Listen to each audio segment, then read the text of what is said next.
Before anything, few things are critical to understand, to remember, and to practice.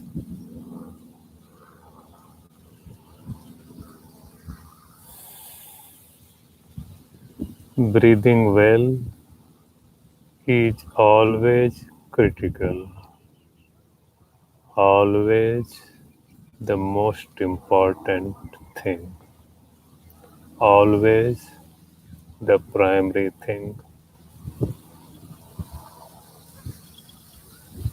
In order to experience real peace, real relaxation, it is important to notice that we are breathing well, our breathing is relaxed, natural, harmonious, deep.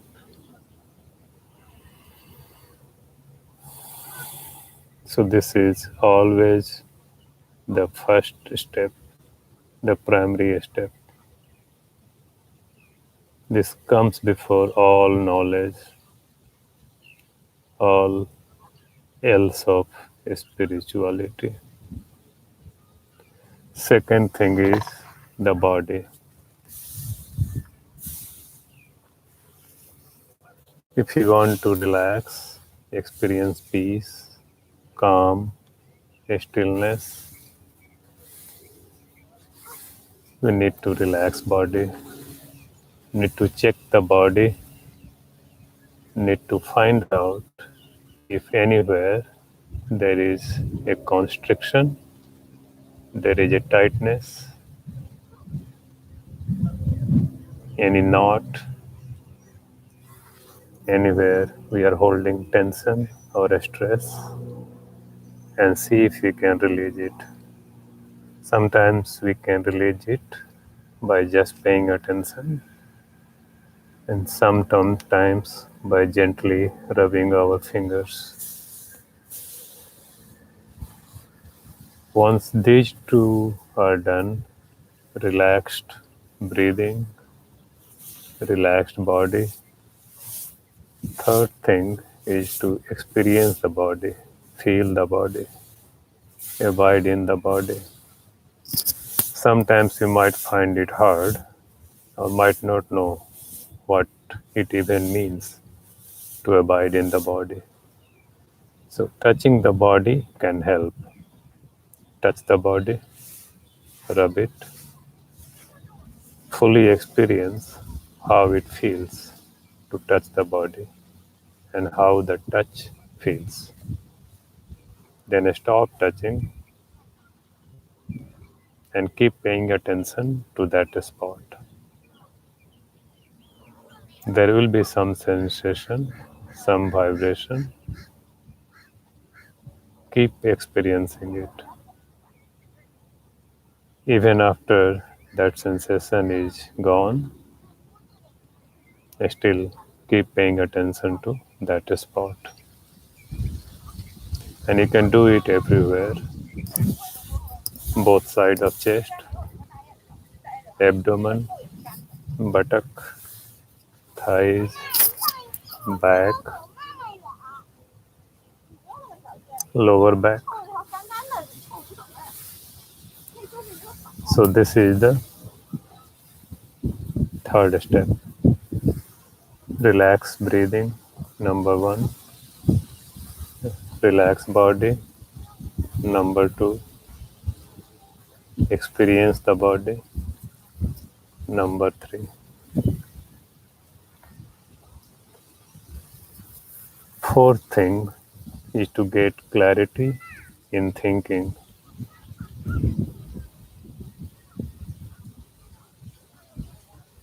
And this is what is referred in many religions, also talked about many gurus in spirituality.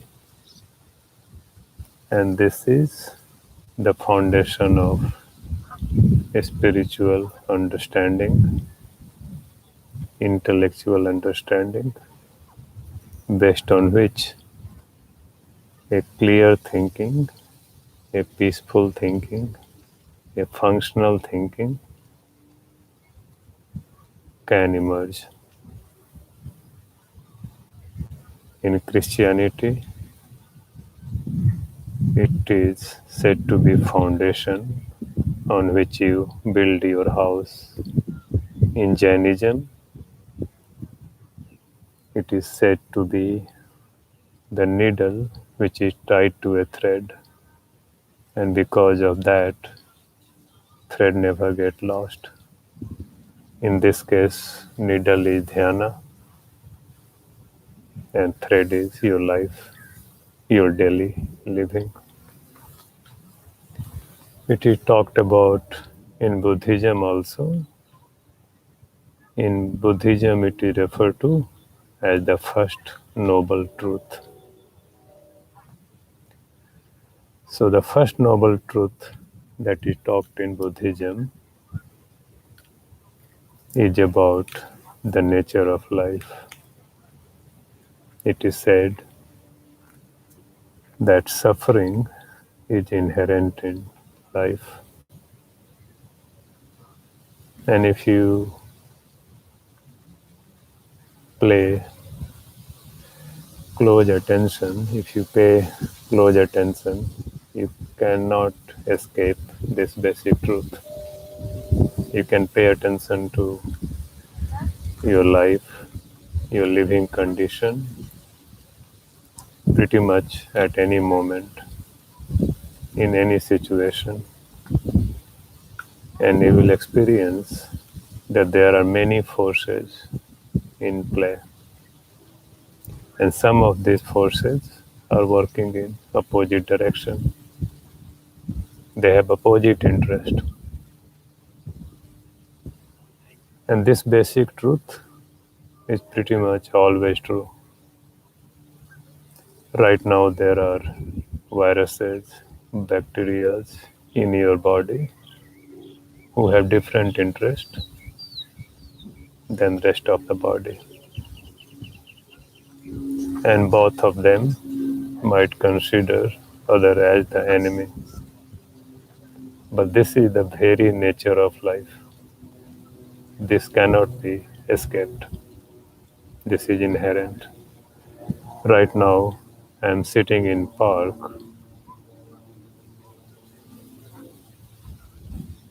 My preference might be to have a quiet, peaceful environment where I can talk, speak without any disturbance. Passerbys, anybody coming close with their kids, dogs, anybody having a picnic or just singing. Their interest and my interests are in conflict. And this is pretty much always true. Another thing that we need to learn from our own experience, from our own observation, is that a part of our mind, call it conditioned mind, call it habitual mind, subconscious mind, always thinks that I have to be in control. I have to control everything. I have to think. I have to plan. I have to set goals. And I have to continuously drive towards it, continuously think about it. Otherwise, things will fall apart. Things will not work. I will not survive. My kids won't survive. My family won't survive. Everything will fall apart. It believes it, and it is pretty much convinced that That's what the truth is. And we never truly examine it deeply and never try to understand it. And those around us feed us the same information. At least 90% of people, 90% of media, 90% of the news that we are exposed to. And because of that, this belief gets strengthened even further. But if we investigate it deeply, it is easy to see that this is a false belief, this is a false assumption. Just examine your life, your day 10 hours ago, or 8 hours ago, or 16 hours ago. When you went to sleep, what happened? When you went to sleep, you let go of everything. Let go of all your worries, all your concerns, all your goals, ideas, your worries, tension, stress, thought about your job, your career, your bank balance, your family, kids, spouse, parents, friends, even health. And only after letting go of all those thoughts, you were able to sleep. If you cannot let go of those thoughts, you cannot sleep. And then you slept for 1 hour, 2 hours, 6 hours, 8 hours, not being in control, not continuously thinking.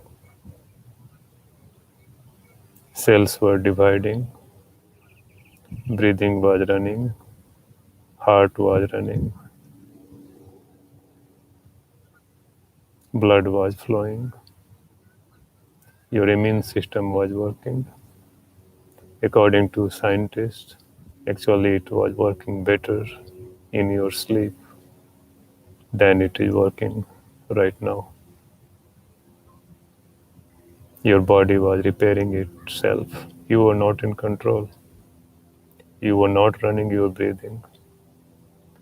The most essential thing on which everything depends, your breathing, your blood flow, your cell division, your digestion, your immune system, even your brain was already running, already active in your sleep while you were not there.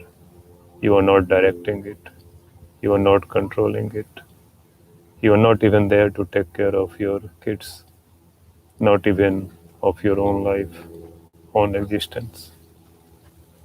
Call it God's grace, call it universe, call it Tao, intelligence, nature. But that's what was running your life. And that's what made sure that you woke up. You woke up healthy. You woke up with energy, with vitality. So reality is that not only you do not need to be in control, you are not in control.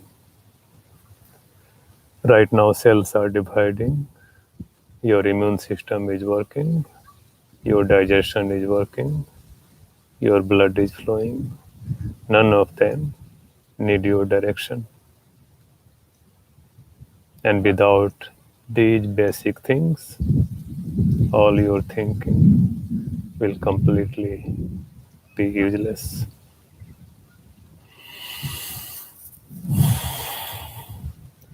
Notice the air you are breathing right now. You did not create it. You did not make it happen. Even your breathing is running. You are not controlling it.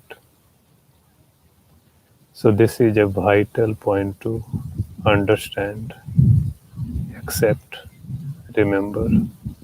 This is something so important that every morning, first thing after waking up, every evening, last thing before sleeping, and at least few times during the day, remember it. You do not need to be in control. You are not even in control of your own cell division, immune system, digestion, air that you breathe, breathing itself, and it is all running.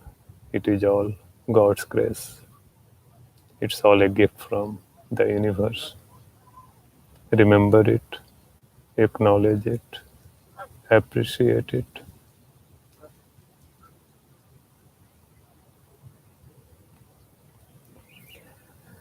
There is one more knowledge that is vital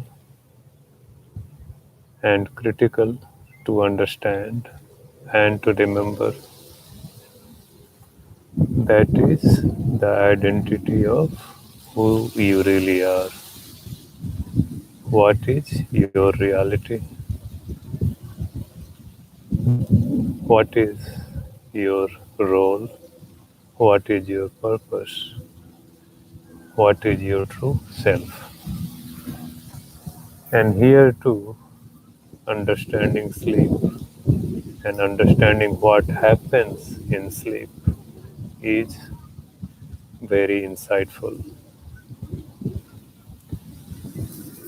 Having surrendered all thoughts, all worries, all stress of your job, of your spouse, your children, your finances, even your health, you go to sleep. Pretty soon, a dream comes. In dream, there is a character that in the dream you think to be yourself. That character feels emotions, feeling because of the dream. That feeling can be of happiness, pleasure, or it can be fear, anxiety, distress. After some time, the dream gets over, and all that is left is awareness. Even awareness is a name. In reality, that cannot be named. You can call it witness. It is the one which is aware of what is happening, but it is not really one of the characters in the dream. It is aware of the entire dream. It is awareness. In nighttime sleep, once the dream is over, you do not get a thought of, I caused that dream. I made that dream happen. You do not have this thought that I did this dream. There are simply no thoughts. Dream is gone and you are at peace. You are relaxed. In reality, same thing is happening right now. Just as dream comes, thoughts come. You are not thinking them. They are happening just as dreams happen. You are aware of thoughts. you are aware of dreams. You are the one which is aware. You are awareness,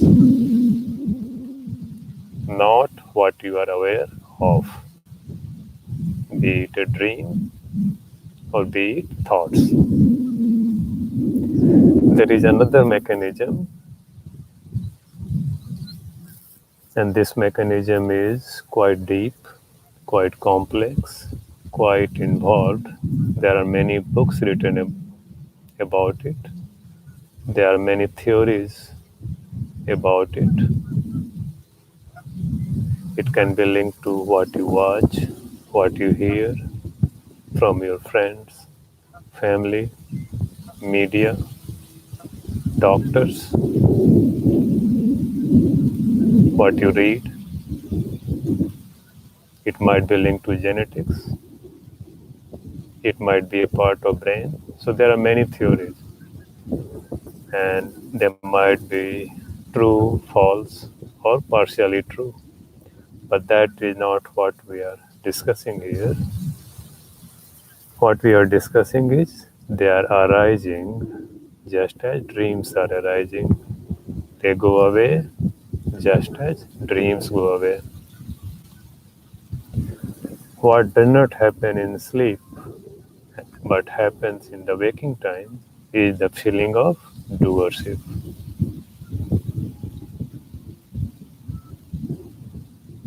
In the sleep, there is no such feeling that I did it, I caused it, I really dreamt, I made the dream happen.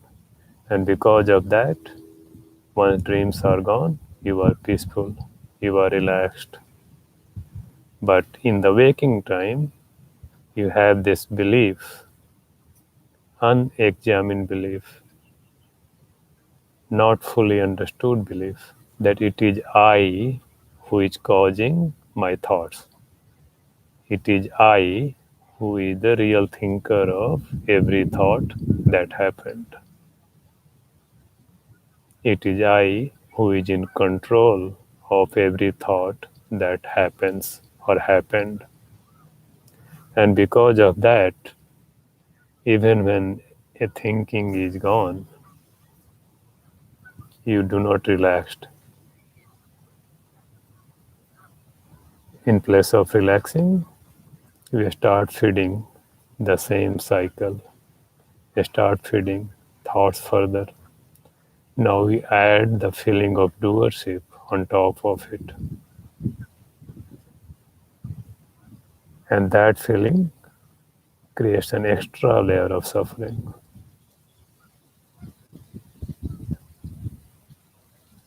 In reality, you are just the witness, you are just awareness. And once that identification is clear, once this is fully understood, a lot of suffering, and suffering in this case is suffering about the thoughts that you had. And this thought is based on the assumption, based on the belief that I am in control of the thoughts that happened. I made them happen. And once it becomes clear to you, that can go away. But until it is clear, until it is part of your daily 24 by 7 experience, it is important to note it down, document it, remember it every morning, every evening, and few times a day. And the reason you need to do that, because pretty much the entire world, 90% of people that you come in contact with will feed you another story. They will ask you questions like, why did you think that? As if it is you who is really thinking that. As if it is you who is in real control of everything you think.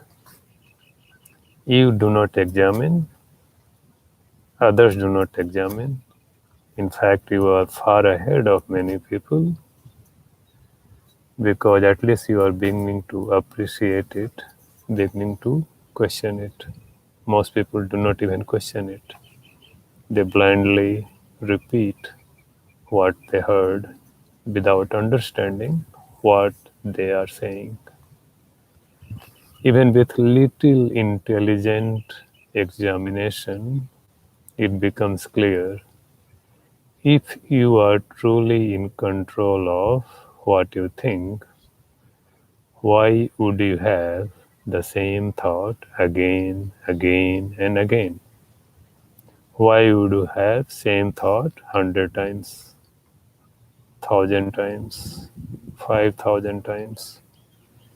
Why would you have a thought that you yourself know not to be helping you, not to bring you happiness, joy, peace, healing?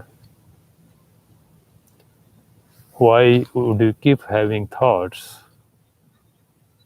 that give you pain, that make you feel distressed, anxious, stressed? If you are a normal, intelligent human being, and if you are truly in control of your thoughts, you would stop having those. But that's not what is happening. And once you question it, once you understand it, it might become very clear to you.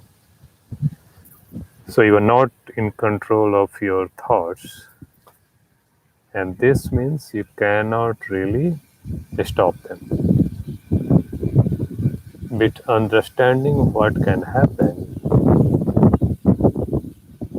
is that you would stop blaming yourself for having those thoughts.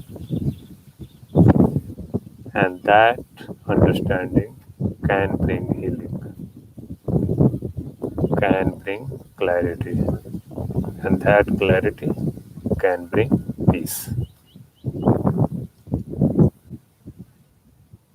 Now, here is another thing, another intellectual understanding that is vital.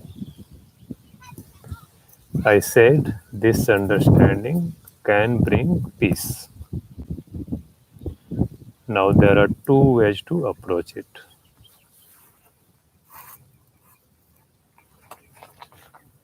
One way is to understand that this is a natural result of understanding. Peace, clarity, stillness, relaxation are natural results of clear understanding that I am not the doer, I am not creating my own thoughts, they are happening. And they are happening because of the factors that I am not even truly aware of. It could be genetics, it could be early schooling, early childhood, it could be a trauma, it could be social conditioning, it could be what I read on media, what I heard from my friends, my doctors, my spouse. Is all interconnected. Entire universe is one whole. There is no real separation. So I cannot truly isolate my thought and truly say this is what caused it. But reality is that I am not in control. Once that is absolutely clear to me, peace becomes natural.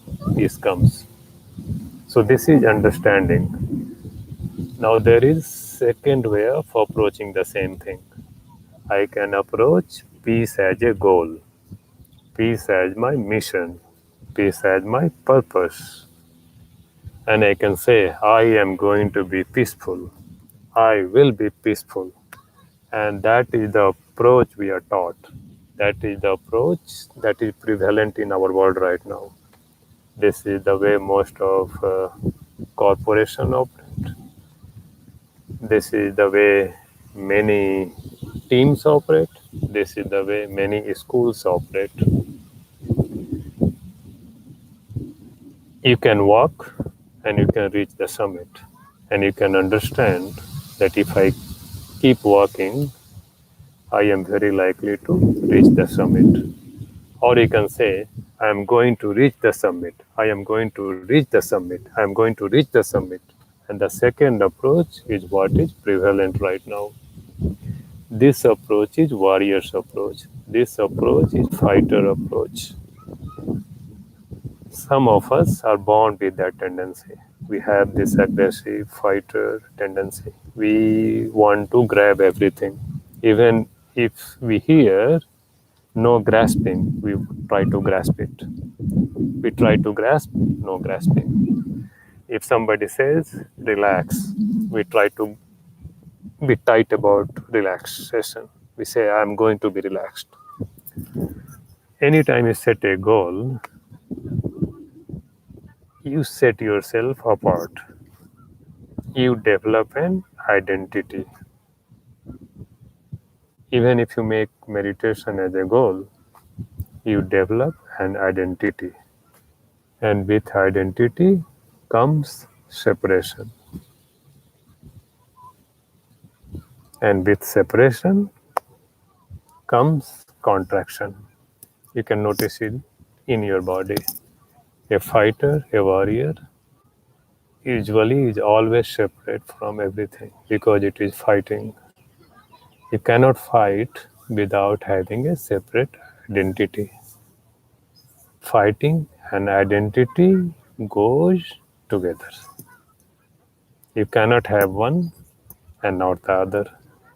You can reach pretty much same place with both mentality, with surrender, relax, action, or by always thinking about a goal, a mission, a purpose, a destination that you have to reach. But how you reach is going to be very different. What you experience on the journey is going to be really different. With understanding,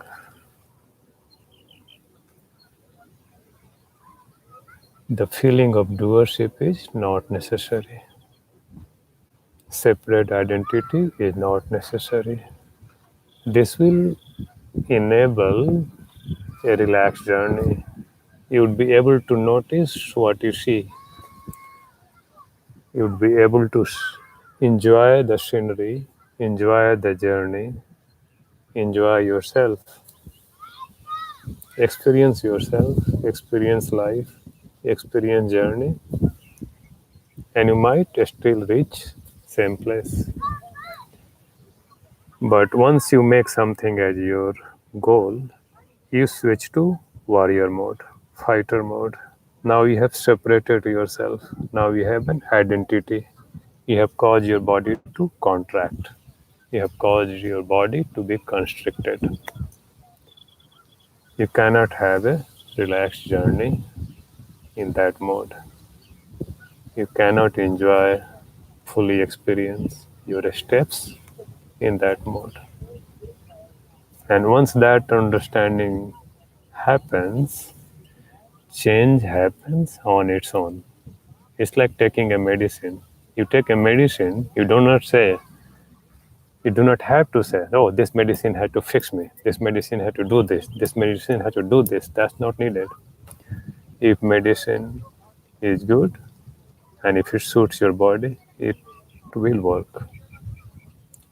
If you are relaxed, then too it will work. If you are relaxed, it might work better. Same thing with what you are hearing, what you are comprehending, understanding. Understanding alone brings automatic change. No separate mission, no separate goal is really necessary. And when you are talking about the first three steps, relaxed breathing, relaxed body, abiding in the body, there is a fourth step that we did not talk about. And that step is as important as the previous three. And that step is completely notice what you see. Completely notice your present surrounding. This is really critical because this will break your usual repetitive thinking. In usual repetitive thinking, no creativity, no real intelligence can be born. No real new solution can be found. It's a loop, it's a closed loop. Fully noticing what you see, what you hear, what you smell, even naming them, noticing the color, the texture, the shape, and really naming them, engaging your logical mind in that process. That will give a break to repetitive thinking. And then you have a space, then you have intelligence to think and look from different perspective.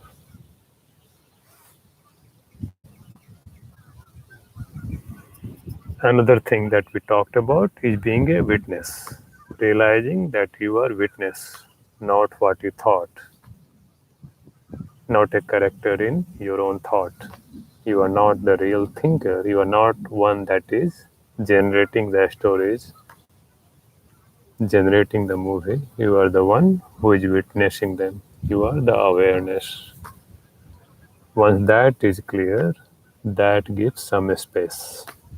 And with that space, there is some clarity. And with that clarity, your natural intelligence can work.